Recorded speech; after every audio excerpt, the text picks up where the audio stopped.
પશ્ચિમની લગ્ન પ્રથા જે છે એ boyfriend girlfriend live in dating આની ઉપર ચાલે છે. એ લોકોને લગ્નમાં બિલકુલ રસ નથી.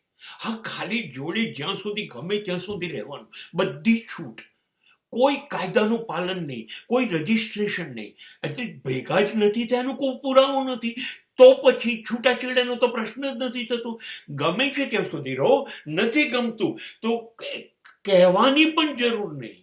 એક માણસને એક જ સાથે 10 ગર્લફ્રેન્ડ પણ હોઈ શકે અને એક સ્ત્રીને એક સાથે 10 બોયફ્રેન્ડ પણ હોઈ શકે અને બધાને એક જ સાથે એ એટેન્ડ કરી શકે ને જીવી શકે. આ લોકોને કોઈ છોજ નથી.